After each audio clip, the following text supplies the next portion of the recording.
Vamos agora conversar com quem esteve neste conflito e acompanhou muitos dias de perto aquilo que é uma guerra que não contávamos. Filipe Caetano foi o jornalista CNN que esteve muitas vezes aqui connosco, tu lá, nós aqui e agora aqui juntos. Filipe, já passaram estes dias todos desde que regressaste. Há alguma coisa que vejas hoje de forma diferente daquela que viste como repórter? Sim, há várias coisas. Muito gosto de estar aqui contigo. Gosto, é? Bem-vindo. Porque obviamente, surgiram outras oportunidades para estar noutros espaços, mas acho que faz sentido estar aqui contigo. Falámos muitas vezes à distância, em circunstâncias complicadas. A situação agora... Eu devo dizer já que, apesar de ser jornalista e já ter enfim, vários anos de carreira e ter passado noutras circunstâncias, vim-me forçado a fazer uma espécie de cura de notícias. Desde que chegaste? Desde que cheguei. Eu acho que isso é o principal. De facto, é uma situação que, apesar do nosso trabalho, de nós, durante o tempo em que estamos lá, de facto, estamos extremamente focados naquilo que estamos a fazer. 24 horas metido num conflito, não é? Sim, e antes do conflito. Portanto, eu tive a oportunidade de ter estado lá no final de janeiro e início de fevereiro, quando se falava já num eventual conflito. Voltei a Lisboa e estive cá uma semana e depois regressei a Kiev poucos dias antes do início do conflito e, portanto, passei por várias cidades, tanto no sul, aliás, em Donbass, em Dnipro, e zonas que estão hoje destruídas. Isso é aquilo que me estou a perceber mais, porque, obviamente, mantive contacto com as pessoas e muitas delas viram-se forçadas a sair. Eu lembro perfeitamente, quando estive no final de janeiro e início de fevereiro, as pessoas perguntavam porquê é que eu estava lá. E que, efetivamente, as informações que nós tínhamos eram reais. De que aquilo que está a acontecer agora confirmou-se as expectativas que nós tínhamos. Apesar disso, acreditavas mesmo nessa altura que isto ia acontecer? Não, era impossível. Sentias ali alguma tensão no ar? Sim. Ou sentias entre os ucranianos, também eles, apesar de não quererem acreditar nisso, podia mesmo acontecer? Júlio, não. Os ucranianos não acreditavam que isto poderia acontecer. De todo? De todo. Eles, desde o início, que me diziam que era impossível um povo irmão. Imaginemos, eu faço muitas vezes essa correlação, nomeadamente com ucranianos que vão falando comigo agora, e felizmente alguns que já conseguiram até vir para Portugal. E eu tento colocar-me sempre nos sapatos deles, basicamente. Imaginemos que a Espanha invadia Portugal. É exatamente a mesma coisa. Como eu pergunto várias vezes, o ucraniano e o russo é assim tão diferente? É como português e espanhol. Portanto, imaginemos essa situação, imaginemos que fazíamos um movimento contrário, aí focando mais nas pessoas que estão a sofrer agora, tanto que aquelas que estão no país. Mais importante do que a experiência que eu possa ter tido, acho que é o mais importante que vale a pena falar neste momento. As pessoas que ficaram para trás lá, ou aquelas que decidiram sair. E imaginemos, nós fazíamos o movimento contrário. Éramos forçados a sair do nosso país, a pegar numa mala, a deixar, no caso, mulheres e filhos, a deixar os pais, de menos de 60 anos, ou os irmãos, como é o caso de uma pessoa que estou a ajudar, que deixou para trás tudo. E vem com uma mala de viagem, como se fosse apanhar um avião, só que não apanhou um avião. Apanhou um comboio na estação de Kiev, onde eu apanhei também comboios, para viajar. Eles tinham comboios tipo intercidades, iguais. E desesperados para entrar num vagão, não havia pessoas para cobrar um bilhete, eles entraram quando puderam, e depois fazerem 20 e tal horas de viagem até à Polónia, e depois arranjarem a maneira de chegar aqui. Com uma mala, com pouca roupa, no fundo, levando a sua vida. Como decidir colocar a nossa vida numa mala com 20 quilos? Para além disso, ter um computador e o resto serem os pertences básicos. Isso é o que me choca mais neste momento. É o esforço que nós temos que fazer para ajudar estas pessoas. Houve uma circunstância, Júlio, olhando para trás, numa situação que eu, sinceramente, quando eu fiquei mais... Quando tive a percepção do que estava a acontecer, ou seja, percepção fora do profissional de jornalismo, ou seja, percepção pessoal, foi quando cheguei à fronteira com a Roménia, em Siret, com temperaturas negativas, a nevar, e vi, acima de tudo, as pessoas que eu vi do outro lado, em filas de trânsito, onde não existe ajuda humanitária, as pessoas deste lado, ou seja, do lado da União Europeia, crianças, bebés e as mães. sabendo aquilo que elas deixaram para trás. E o que mais me impressionou foi, de facto, a ajuda e depois a falta de perspectiva que aquelas pessoas tinham. A maior parte das pessoas que sai da Ucrânia não sabe o que vai acontecer à sua vida. Não sabe quantos dias é que vai ficar fora e, muito provavelmente, ainda não se apercebeu os anos que podem ficar fora e como o seu país está completamente destruído, ou está a ficar cada vez mais destruído. E eu acho que é o mais importante neste momento, até como missão jornalística, não só denunciar o que está a passar na Ucrânia, em circunstâncias muito complexas.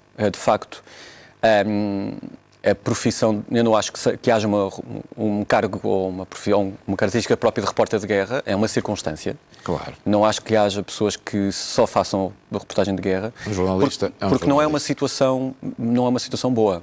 Uma situação limite, é uma situação em que nós estamos a colocar muitas vezes a nossa vida em risco, com a missão de informar. E isso é altamente relevante e por isso um enorme respeito, se já tinha, um enorme respeito pelos profissionais que dão a poderem dar informação. E isso, de facto, é... No caso aqui, Filipe, pode-se dizer com uma variante diferente, que é tomar partido de um dos lados. É impossível, numa circunstância destas, não estarmos do lado do país que é invadido? Ou consegue-se manter, apesar de tudo, alguma distância? Eu acho que sim. Eu acho que se consegue. Embora o acesso às fontes é que são mais complicadas. Os acessos às fontes não são de um lado, não é? Neste momento não é possível fazer trabalho isento, totalmente isento, porque não temos acesso às fontes todas. Sendo que um dos lados tem uma postura perante os jornalistas também complicada. Mas devo dizer que como jornalista, neste momento é muito perigoso estar na Ucrânia. Sem dúvida. Não só pela questão dos bombardeamentos ou das balas perdidas, por exemplo, ainda hoje mais um jornalista ficou ferido, mas também porque as pessoas estão muito nervosas. As populações, o local, as pessoas normais, que não sejam militares, estão nervosas porque não sabem o que vai acontecer às suas vidas e não sabem, muitas vezes os jornalistas são encarados como infiltrados. Aconteceu connosco, na viagem de regresso, nós fomos aconselhados, nós fomos acompanhados aliás, eu acho que devo dizer isso, o Estado-Maior do Exército Português acompanhou-nos desde o início, exemplar a postura deles, ou seja, acompanhou-nos à distância através das novas tecnologias e ensinou-nos uma rota de saída, e o Ministério dos Negócios Estrangeiros também exemplar, tanto o Ministério dos Negócios Estrangeiros em Lisboa, como a Embaixada de Portugal na Ucrânia, que entretanto foi para a Roménia, enfim. Mas nós tivemos uma situação muito complicada que não foi pública, enfim, porque correu tudo bem, mas precisamente naqueles bloqueios de estrada em que encontram-se milícias urbanas, civis, em que nós não sabemos como é que as pessoas manejam as armas. E aí foi complicado, porque não há CNN, não há Portugal, não há nada. E porquê? Porque acharam que nós éramos infiltrados russos. Só porque, enfim, tínhamos uma identificação de jornalista. E só depois, no fim, é curioso, o que nos salvou foi... falaram connosco em russo, tentar perceber se nós éramos russos ou não, se respondêssemos. A certa altura perguntaram-nos qual era a capital de Portugal.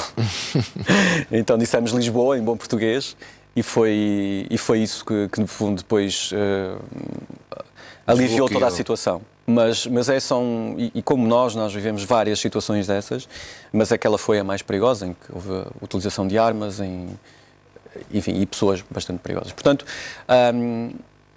devo dizer que acima de tudo, como experiência... uma experiência extraordinária, apesar de tudo, não é? É uma experiência extraordinária, que marca. Mesmo extraordinária, não é? É uma experiência que marca. Tudo aquilo que se faz. Acima de tudo, eu acho que o mais importante dizer neste momento é que a missão jornalística não é uma missão qualquer. Para mim, representa um sentido... é um dos expoentes máximos da liberdade. Quando falamos de democracia, falamos de jornalismo e de liberdade de expressão. Portanto, quando falamos em televisão, também sabemos que existe uma componente de dimensão mediática importante que é preciso assinalar, mas acima de tudo acho que é o mais importante é perceber o que é que nós podemos fazer para não só entender o conflito, mas ajudar as pessoas e as muitas que ainda vão chegar aqui ao nosso país. E hoje mesmo acabei de saber que Uma das pessoas, que a primeira pessoa que conheci na Ucrânia, o Alex Pinto, exatamente, quem estava aqui muitas vezes connosco, exatamente. foi a pessoa com quem eu estive em janeiro, a primeira pessoa que eu Lembro-me entrevistei. perfeitamente disso. E depois acabou por fazer trabalho aqui com a CNN, acabou de aterrar há momentos também Ele já aqui. veio. Acabou de aterrar aqui em Portugal, veio no voo de repatriamento proporcionado pela Câmara de Cascais e veio com a família. E ele conseguiu trazer, porque é português, conseguiu trazer a sua mulher, a sua filha, que eu conhecia em Poltava, Poltava, exatamente. a sua cunhada e a sua sobrinha. E, portanto, ele também estará agora seguro. E ele era uma das pessoas que dizia que era impossível a guerra. Exatamente. E que eu, às vezes, estaria a exagerar. E que nos disse aqui muitas vezes que não sairia de lá de qualquer maneira. Não, mas eu fui acompanhando e ele dizia primeiro que não ia sair de Kiev, depois que não ia sair de Poltava e que depois, se não ia sair da Ucrânia, hoje está aqui em segurança em Portugal. Só para terminar, fizeste agora um detox, posso assim dizer, de notícias, mas queres regressar à Ucrânia? É difícil, mas se tivessem que me perguntar, eu diria que sim.